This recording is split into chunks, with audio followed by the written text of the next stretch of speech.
Many thanks for joining us on the show today. It is Plus Sports and Plus TV Africa. And of course, it's a very good day to talk sports in as much as lots of Nigerian fans and the supporters of the Super Eagles are downcast at the moment after that loss to Algeria. But it doesn't stop us from doing our bit, that is giving you the very best when it comes to the world of sports.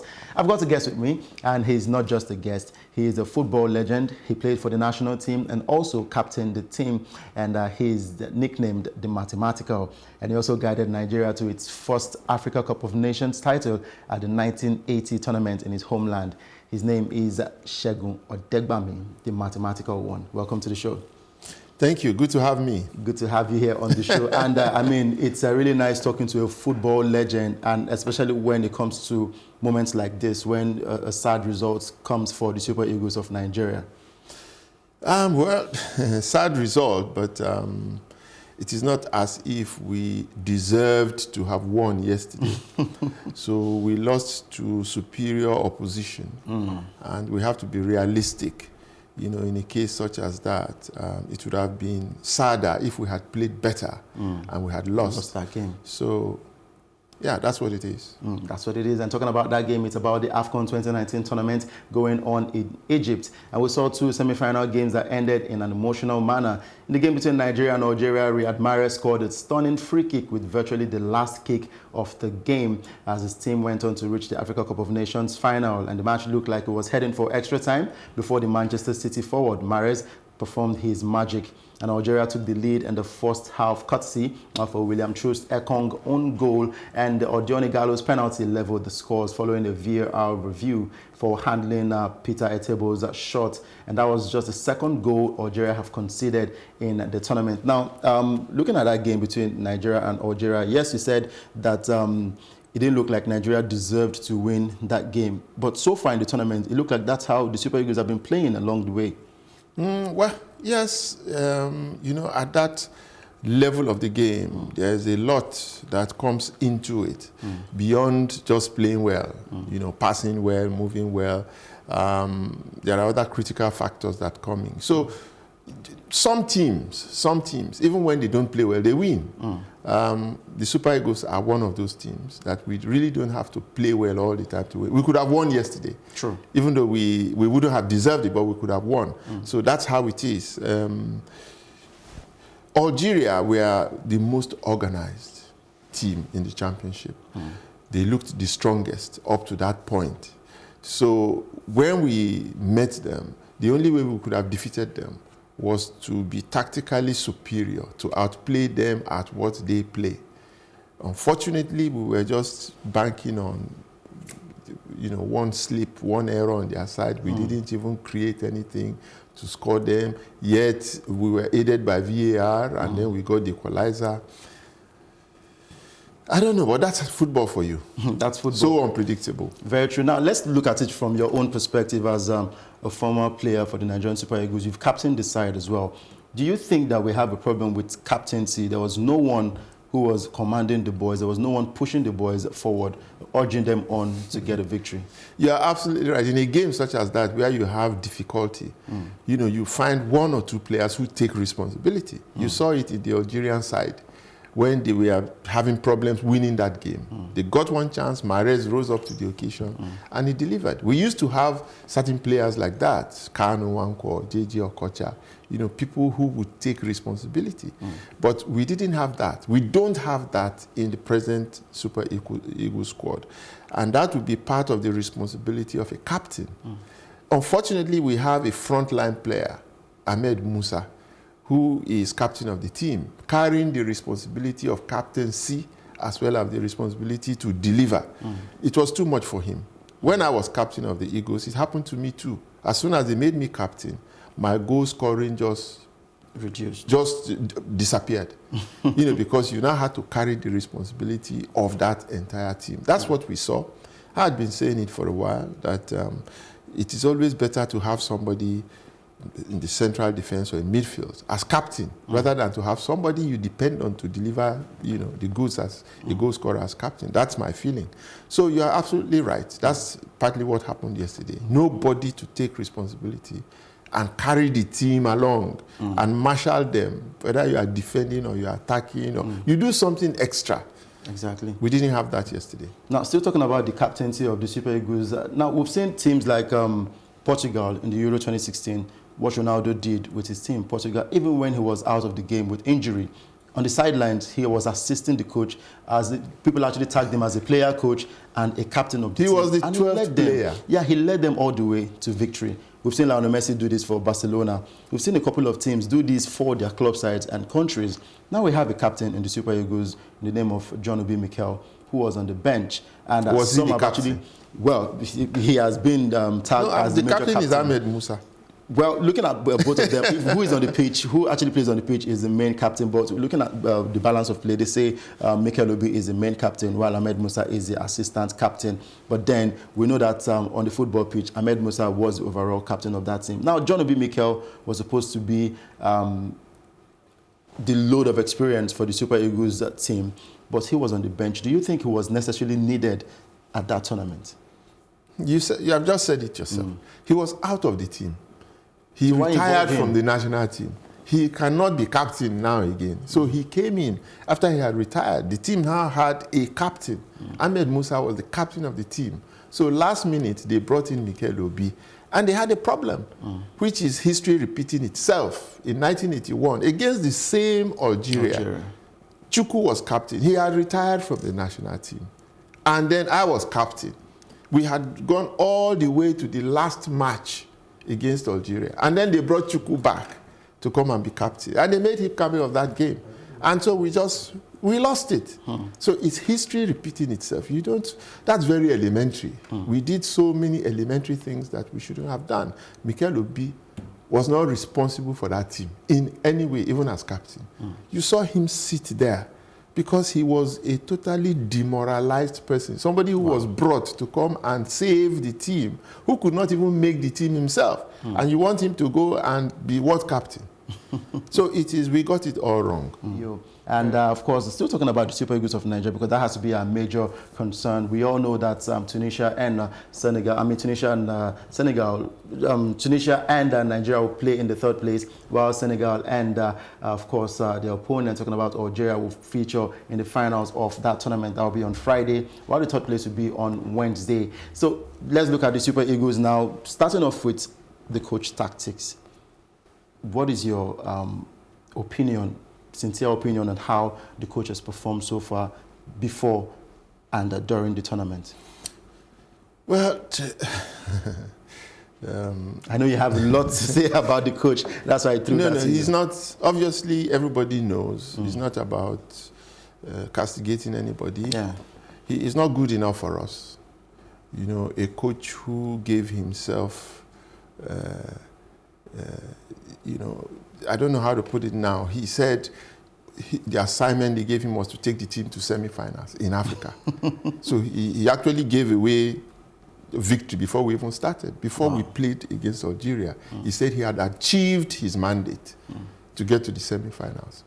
And we have seen it time over time. Against Argentina during the World Cup, we saw it. Against Madagascar, we saw it. The man is tactically deficient. And that's what we saw again yesterday. He did not know what to do with that team.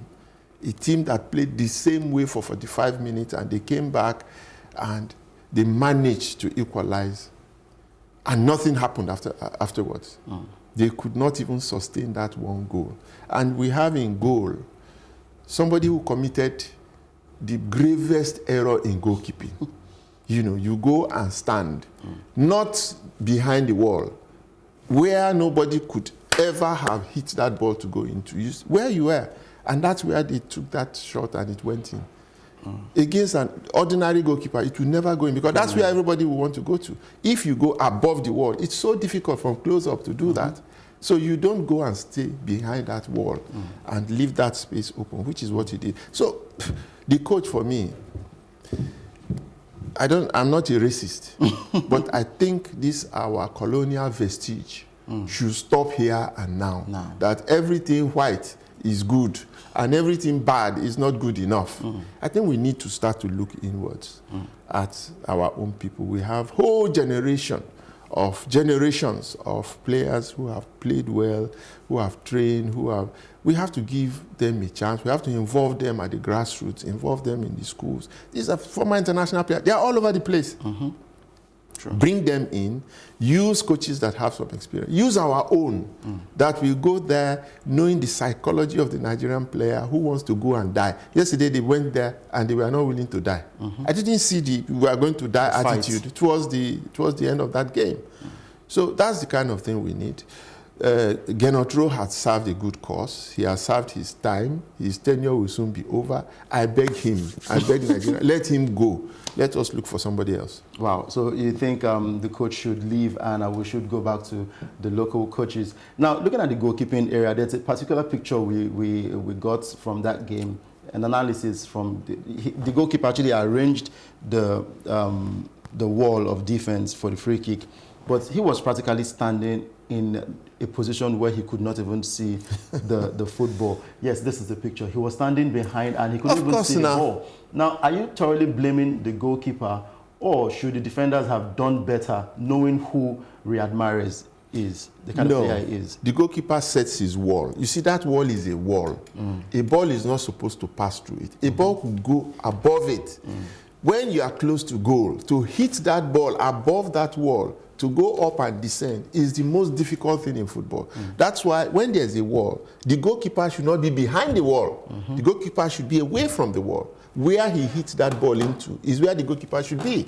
So that you give him the difficulty of trying to hit that ball from close up above the wall. But he didn't do that. He stood behind the wall. Easy goal. Easy goal. Now, we have three goalkeepers, or we had three goalkeepers in this tournament. Ikechukwu Ezenwa, there was also Uzoho and Daniel Akpeyi. Out of these three, if you were the coach of this... No, leave that. Leave me out of that. Okay, out of these three, who would you have selected? No, leave me out of that. I don't select players. I don't select players. Okay, well, moving forward from that one, the team selection as well. We all talk about the coach and his tactics and all that. But looking forward to the game against Tunisia in the third place match, what are your expectations? So why are you asking me that kind of question? What expectation? We have lost, we have come lost. Back home with the bronze medal. We are tired of bronze. Nobody remembers bronze. We have lost, we have lost. Let's go back and start to fix our football again from the grassroots. I'm not interested in third place. Really and truly, I'm not interested in third place. You know, so forget it. Now, looking at the grassroots now, because I've been to a couple of grassroots tournaments, and the major complaints that most of these grassroots players have is that they don't ever get a chance to be called up to even the Golden Eaglets, growing from there up to the national team of Nigeria, that's the senior national team, the Super Eagles of Nigeria. What do you think is the major cause of this? The whole thing is not organized. When you say grassroots, what are you talking about? There has to be a system in place. The system we have to use is to use institutions. There are institutions that exist in Nigeria today. They have the personnel, they have the environment, they have the intellectual capacity to take our football and footballers from their cradle and to take them up to a certain level. That's what America is doing with their female football. You have to go through the collegiate system. That's what we did in our time. The primary schools, the secondary schools have to be the institutions for the development of our football and other sports generally, where you have a combination of sport and education. Within those institutions, you can go there physically and see them. You can measure their progress. You can do competitions amongst them. You're talking of millions of people. So if you do that, you'll be able to identify the best amongst them and bring those together to form your elite team. From where they can now go into the national teams. But now you have mushroom academies all over the place. They are not organized. The schools are not producing anything. So how are they even coming about? Everybody's lying. They are cheating through their noses by bringing older players to go and represent us at the younger competitions. So what we get are really not the best that we can possibly get. The whole system is, I don't want to use that word, that F word. It's all a racket. Even our domestic football, see what it is producing. Is that domestic football? Is that how the league should be run? It is a racket. So we need to change, and this has to do with leadership. And you can, again, not isolate this from the rest of the polity. The country is in a mess. You cannot take football and say that one should be doing well. when the rest of the polity is rotten. But sports, particularly football, can be a candle in this darkness because it is sport, because we love it, our people are passionate about it, because it creates unity, because people can actually go beyond all those divisions, all those things that stand like hurdle in our way, tribalism, ethnicity, poverty, all of those things. Football is something that transcends all of them. If we only do that well, it can continue to show potential of a truly great nation that Nigeria could be. Very true. And of course, we should be called the giants of Africa yet again. I remember back then when I was still in school, we talked about the West African University Games. There was also the Nigerian Polytechnic Games, the Nigerian University Games, and Nigerian Sports Festival. Even the secondary schools, the inter-house sports. But it looks like that culture seems to be dying day by day. And we're just hoping that someday we can revive this culture and, of course, get the very best of sports again. Now, let's talk about you. It's been a long time we've watched you play football. How have you been able to maintain... Play football? No, yeah, like I said, it's been a long time we saw you play football. Now, from back then when you won the title for the Nigerian national team, how have you been able to remain relevant in the sports scene? Well, sports, football made me who I am, made me to be known, gave me a solid grounding as a Nigerian in this country, gave me opportunities that nothing else did. And if I'm not a foolish person, I would have to ride on the back of that, which gave me all of that to continue to succeed in my life. And of course, if I discuss engineering with people now, they won't take me seriously because I studied engineering, but I never practiced. The one thing I did not study that I practiced all of my life is sport. And so I have maintained my relationship with sport in different ways.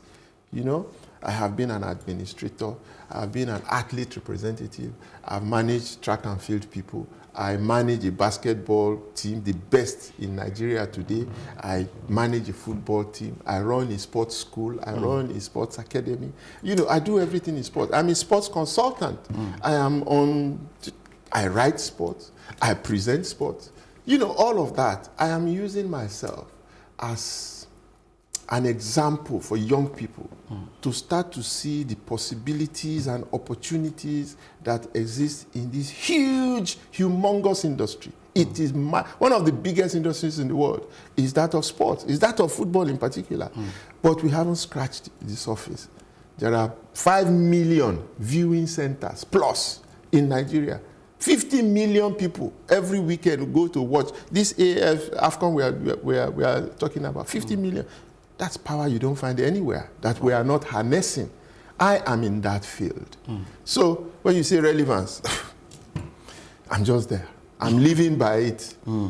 So that's how it is. Now, one of the major reasons why I asked that question is because we've seen a couple of ex-internationals who, when we hear their stories, it looks like they're not really doing so well. But you've been able to balance football and what you do with your personal life, and you still stand relevant in the industry. And I'm relevant too. I'm not rich. I don't have money. But I'm relevant. You're rich. You're blessed amongst many. I'm not financially rich. So I keep myself in the system. I'm doing things in the system. I'm not in government. If I don't do those things, I would be poor. I would just die. Nobody would even remember. So I'm doing things that will become a legacy. In fact, my school is my legacy.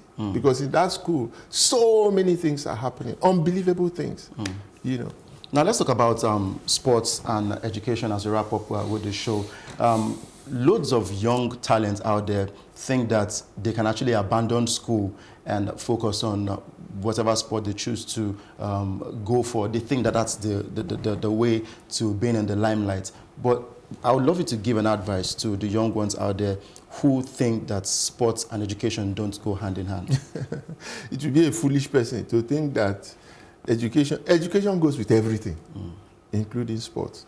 And if you have a passion for sport, it is always better to be grounded in education, to have your education as security, to have it to fertilize your mind so that even your sport, you will do better.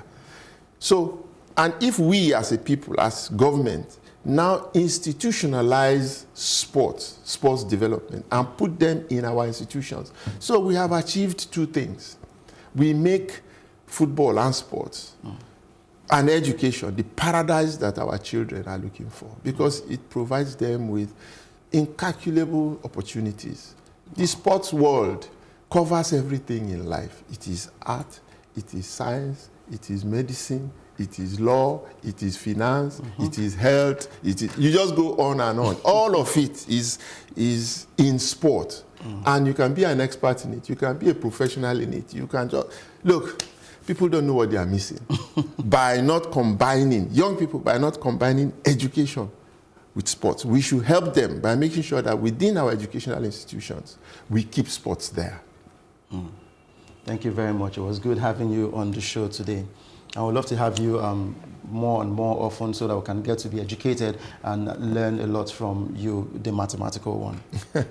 Thank you. You have a lovely studio here. Congratulations. Thank you very much on that. And that's where we draw a wrap on today's show. And looking at other news, we know that in Formula One, it was Lewis Hamilton that got to win his record 6th British Grand Prix. And of course, in the world of tennis, Wimbledon, to be precise, Novak Djokovic defeated Federer in the finals of that one in a very, very long battle. We're talking about the world of tennis. So congratulations to Novak Djokovic. And of course, congratulations to Lewis Hamilton for winning that one. That's a wrap on today's show. I am Udoka Njoku. Hope you enjoyed the package. Do join us again for more interesting stories in the world of sports. Enjoy the rest of your day.